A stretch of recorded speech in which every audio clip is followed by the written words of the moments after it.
भारत में मुसलमान होना, भारत में दलित होना कितना बड़ा गुनाह बन गया है। जो हमारा मुख्यमंत्री इस तरह की छाती पे गोली मारने की बात करे, जो हमारा गृह मंत्री करंट से मुसलमानों को टारगेट करे कि करंट लगना चाहिए शाहीन बाग में, जो हमारा प्रधानमंत्री कपड़ों से पहचाने कि कौन मुसलमान है कौन हिंदू है, ऐसी गंदी सरकार को हटाना पड़ेगा। तभी भारत और तभी यूपी में, जो कि यूपी उत्तर प्रदेश से बलात्कार प्रदेश बन गया है, उसमें कुछ बदलाव देखने को मिला। आज तक मैंने ये नहीं देखा है कि किसी मुसलमान ने अर्जी डाली हो कि भैया ये भजन कीर्तन क्यों हो रहे हैं। हमने हमेशा यही देखा कि अजान हो रही है, हमने कभी हमेशा यही देखा कि स्पीकर चल रहे हैं।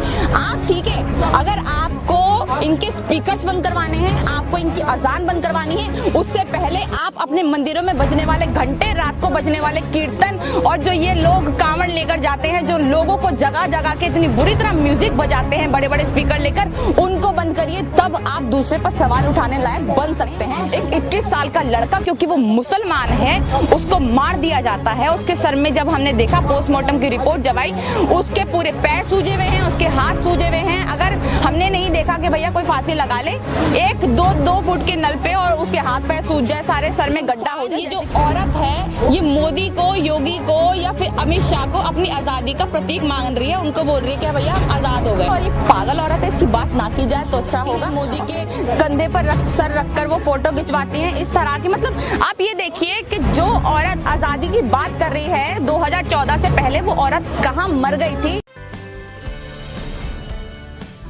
नमस्कार, मैं शालिनी झा और आप देख रहे हैं पीआरबी न्यूज। इस समय हम मौजूद हैं दिल्ली के जंतर मंतर पर, और चर्चा करने के लिए हमारे साथ एक बार फिर से आ गई है नेहा भारती, जो तमाम मुद्दों पर अपनी बेबाकी से राय रखती हैं। नेहा, हमने अभी हाल ही में देखा था कि कैसे गुरुग्राम में नमाज पर जो है विरोध हुआ था।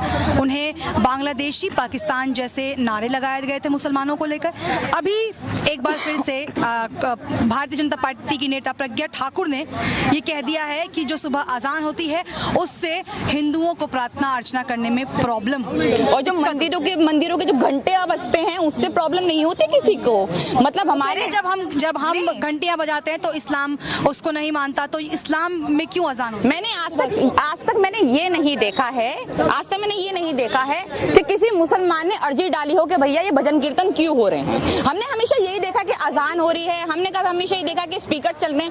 आप ठीक है, अगर आपको इनके स्पीकर्स बंद करवाने हैं, आपको इनकी अजान बंद करवानी है, उससे पहले आप अपने मंदिरों में बजने वाले घंटे, रात को बजने वाले कीर्तन, और जो ये लोग कांवड़ लेकर जाते हैं, जो लोगों को जगह जगह के इतनी बुरी तरह म्यूजिक बजाते हैं बड़े बड़े स्पीकर लेकर, उनको बंद करिए। तब आप दूसरे पर सवाल उठाने लायक बन सकते हैं। उससे पहले ना ही आप सवाल उठाने लायक बनो, ना ही आप इस तरह के बेतुके बयान दो किसी के लिए, किसी रिलीजन के लिए। पर ये सब 2022 के चुनाव के लिए हो रहा है। 2022 चुनाव के बाद ये सब कुछ नॉर्मल हो जाएगा। अगर आपको अपनी आस्था या फिर दूसरे की अपनी आस्था में इतना ज्यादा इंपॉर्टेंट है आपकी आस्था, और दूसरे की आस्था इतनी ज्यादा आपको बुरी लगती है, तो अपनी आस्था को भी जरा कम करो, उसके बाद दूसरी की आस्था पर सवाल उठाना। कपिल मिश्रा बयान देते हैं उनके कि वो कुछ भी कर ले, नमाज नहीं होने देंगे खुले में। हिंदू संगठन मुसलमानों को धमकी देता है, चेतावनी देता है। आखिर क्यों, हमेशा क्यों मुस्लिमों को टारगेट? ये टुच्चे मुच्चे नेता जो है इस तरह के बयान हमेशा देते आए हैं, आगे भी देते रहेंगे। ये दंगे भड़काने के लिए होता है। हमने पहले भी देखा है, जाफराबाद जो दंगे हुए हमने दिल्ली में देखे, क्योंकि दिल्ली के चुनाव थे। तो ऐसे लगातार हमें दंगे या फिर इस तरह की बातें कराने वाले जो लोग हैं वो हमेशा दिखते रहेंगे। और कपिल मिश्रा को क्यों नहीं हटाती है? क्यों हटाएगी? देखिए, आप खड़े हो जाइए यहाँ पर और बोल दीजिए मैं तो हिंदू हूँ, और मुसलमान को काटो, मुसलमान को मारो, अगले दिन आपको एक सीट मिल जाएगी, अगले दिन आपको संसद में बैठा दिया जाएगा। तो इनको ऐसे लोग चाहिए। ये लोग ऐसे क्यों हटाएंगे? प्रज्ञा ठाकुर देखो तो वो ऐसे बयान देगी, इनके कपिल मिश्रा देखो तो ऐसे बयान देंगे, अनुराग ठाकुर देखो तो ऐसा बयान देगा, हमारा गृह मंत्री उनको देखो तो वो ऐसे बयान देंगे, हमारे मुख्यमंत्री क्या कहते हैं योगी आदित्यनाथ, वो ऐसे बयान देंगे। और सबका जो मुखिया है हमारा प्रधानमंत्री, जब वो इस तरह के बयान देंगे तो वो ऐसे कपिल मिश्रा को बयान देने पर हटाएंगे नहीं। और ऐसे लोगों को चाहिए जो इस कट्टरवाद से बयान दे, मुसलमानों को टारगेट करे, दलितों को टारगेट करे, नफरतें फैलाएं और उसके बाद चुनाव जीत जाएं। क्या लगता है आपको कि योगी के राज में मुसलमान होना एक गुनाह है, जबकि वो सबका साथ सबका विकास जैसे नारे देते हैं? योगी के राज में नहीं, पूरे मोदी के राज में ही मुसलमान और दलित होना एक गुनाह की तरह बन गया है। अगर आपने मुसलमान बनकर जन्म लिया है या आपने दलित बनकर जन्म लिया है तो आपको लगातार धमकियां मिलेंगी। धमकियां नहीं मिलेंगी तो आपको झूठे केस में फंसा दिया जाएगा, आपको जान से मार दिया जाएगा। आपको जान से नहीं भी मारा जाएगा तो आपके ऊपर इतने टॉर्चर होंगे कि आप अपनी आवाज को, अपने मुंह को बंद कर लें। तो ये मनुवादी सरकार जो है अपनी मनुस्मृति सोच को हमारे ऊपर थोपना चाहती है। उससे पहले हम लोगों को एक होना पड़ेगा ताकि 2022 में ये जो घटिया सरकार है योगी आदित्यनाथ की, ये दोबारा ना आए। क्योंकि अभी देखिए, अभी इसने भाषण दिया योगी आदित्यनाथ ने और खुलेआम उन्होंने दंगे करने की बात करी है। खुलेआम बोला है कि कोई अपनी आवाज उठा के देखिए गुंडे पहले जो गोली चलाते थे अब छाती पे गोली पड़ेगी। जो हमारा मुख्यमंत्री इस तरह की छाती पे गोली मारने की बात करे, जो हमारा गृह मंत्री करंट से मुसलमानों को टारगेट करे कि करंट लगना चाहिए शाहीन बाग में, जो हमारा प्रधानमंत्री कपड़ों से पहचाने कि कौन मुसलमान है कौन हिंदू है, ऐसी गंदी सरकार को हटाना पड़ेगा। तभी भारत और तभी यूपी में, जो कि यूपी उत्तर प्रदेश से बलात्कार प्रदेश बन गया है, उसमें कुछ बदलाव देखने को मिलेंगे। हाल ही में कंगना रनौत को जो है पद्मश्री मिला है। वो ये कह रही हैं एक इंटरव्यू में कि 1947 में जो हमें स्वतंत्रता मिली थी वो एक भीख थी, असली आज़ादी हमें 2014 के बाद 2014 के बाद शायद उसको आज़ादी मिल गई होगी कपड़े उतारने की। जिस तरह से उसने, हमने देखा कि किस किस तरह के फोटो डाले और किस किस के साथ डाले उसने ये फोटो, शायद उनको आज़ादी मिल गई होगी। पता नहीं वो कौन सी आज़ादी की बात करती हैं। मोदी के कंधे पर सर रखकर वो फोटो खिंचवाती हैं इस तरह की। मतलब आप ये देखिए कि जो औरत आज़ादी की बात कर रही है 2014 से पहले, वो औरत कहाँ मर गई थी?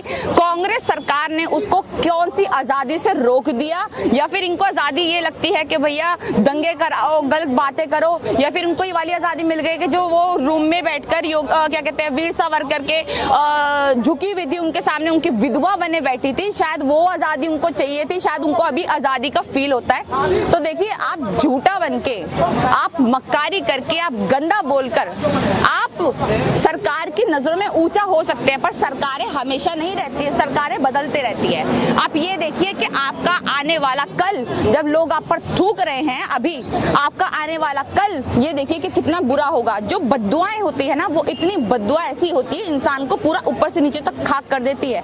तो अपने साथ चाहे 2 वक्त की रोटी ले लो, पर अपने साथ बद्दुआएं लेकर कभी मत जाओ। तो ये औरत जो है इस तरह की बद्दुआ लेकर लोगों का जो विश्वास है, उसको विश्वास को मतलब जो पहले उनको जो लोग पसंद करते थे, आज वो भी लोग उनको पसंद करना बंद कर दिए। तो ये सब चीजें अगर आप कर रही हैं तो इससे आप भले ही फेमस हो सकती है, भले ही आप इससे बीजेपी की संसद की सीट पा सकती है, कोई भी पा सकती है, पर सरकारें हटती रहती हैं, बदलती रहती है। आने वाले टाइम में जब सरकारें बदलेंगी तो आपको इसका भुगतान उठाना पड़ेगा। वरुण गांधी ने भी उनके इस बयान को पागलपन बताया है और ट्वीट कर कहा है कि ये सभी स्वतंत्रता सेनानियों की बेइज्जती है। बिल्कुल, देखिए, बिल्कुल बेइज्जती है। मतलब आप ये देखिए कि जिन लोगों ने हमारे चक्कर में, हम जैसे लोगों के चक्कर में अपने गले कटा दिए, जिन लोगों ने फांसी पे चढ़ गए, हमारे भगत सिंह, हमारे अशफाक उल्ला खान, जितने भी लोग हैं, जिन लोगों ने अपना मतलब सब कुछ गंवा दिया 33, 22 साल की उम्र में, अब ये इंसान, ये जो औरत है, ये मोदी को, योगी को या फिर अमित शाह को अपनी आज़ादी का प्रतीक मान रही है, उनको बोल रही है कि भैया हम आज़ाद हो गए। तो आप कहीं ना कहीं ये नहीं कि इन लोगों की चाट रहे हैं आप तलवे, आप कहीं ना कहीं हमारे स्वतंत्रता सेनानी पर सवाल उठा रहे हैं, उनकी शहादत को आप बेइज्जत कर रहे हैं। और ये पागल औरत है, इसकी बात ना की जाए तो अच्छा होगा। एक बात ये है कि उसके पिता पहले पुलिस पर इल्जाम लगाते हैं कि ये आत्महत्या नहीं हत्या है, उसके बाद अपने ही बयानों से पलट जाते हैं। किस बात का दबाव और किस बात का डर था उनके मन में? बात ये नहीं है कि अपने बयानों से वो पलट जाते हैं। देखिए, जब हमारे साथ इतनी बड़ी दुर्घटना घट जाती है, जब हमें ये पता चल जाता है कि भाई देखो क्या हो गया है, हमें हमारा एक बेटा, छोटा सा बेटा 21-22 साल का, वो 2 मिनट में पुलिस ने हमसे छीन लिया, मतलब उसको मार दिया। हम आराम से रात को गए हैं पुलिस वालों के पास लेकर, और एक ही रात को हमें उसकी बॉडी मिल जाती है, तो हमारा दिमाग जो है उस टाइम सही से काम नहीं करता है। उनके पिताजी ने पहले जो बयान दिया है, अल्ताफ के पिता ने, उन्होंने साफ साफ ये बोला है कि मैं अपने बेटे को पुलिस स्टेशन वो खुद लेकर गए थे, जैसा कि हुआ भी था। उनकी माँ ने भी ये बताया, पुलिस स्टेशन लेकर गए थे। उसके बाद अगले दिन उसकी, एक तो झूठे आरोप में किसी को भी फंसा लेती है ये पुलिस, उसके बाद उसके ऊपर कोई भी केस लगा देगी, फिर उसको जान से मार देगी। मतलब कानून हमारा कुछ है ही नहीं, हमारी पुलिस सुरक्षा कुछ है ही नहीं। आप किसी किसी को भी जेल में लेकर जाइए, अगर वो मुसलमान है, अगर वो दलित है तो उसे मार मार के जान से मार दीजिए। उसके बाद जो मीडिया है वो दलाली करने उतर आएगी।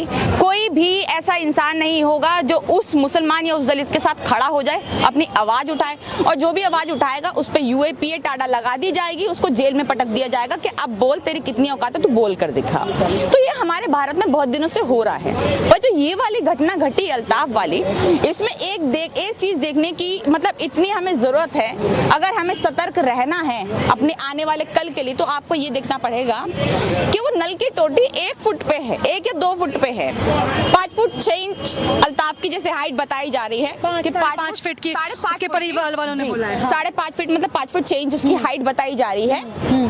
अब ये बताइए कि 2 फीट की नल की टोटी, वो भी प्लास्टिक की, और वो भी अपने ही हुडी से, जो हुड पहना हुआ है उसी से लटक गया वो और मर भी गया। इसी को लेकर SP ने भी ये बयान दिया है कि वो वॉशरूम जाता है, अपने हुडी से जो है वो तार निकालता है, नल पे लटक के अपने आप को जो है आत्महत्या कर लेता है, फांसी लगा लेता है। ये जो SP होते हैं, सुप्रिटेंडेंट ऑफ पुलिस हो गए, DGP हो गए, ये बड़े पुलिस वाले जो इस तरह का बयान देते हैं, मुझे लगता है सबसे बड़े नपुंसक हैं ये लोग। एक 21 साल का लड़का, क्योंकि वो मुसलमान है, उसको मार दिया जाता है। उसके सर में जब हमने देखा पोस्टमार्टम की रिपोर्ट जब आई, उसके पूरे पैर सूजे हुए हैं, उसके हाथ सूजे हुए हैं। अगर हमने नहीं देखा कि भैया कोई फांसी लगा ले, 1-2 फुट के नल पे और उसके हाथ पैर सूज जाए, सारे सर में गड्ढा हो जाए, जैसे कि उनकी माँ ने बताया है, रिपोर्ट्स में है। जो इंसान वहां पर मुख्यमंत्री बना बैठा है, जो 2022 के चुनाव की तैयारियां कर रहा है, जो मुसलमानों को, दलित को अत्याचार करके मार रहा है,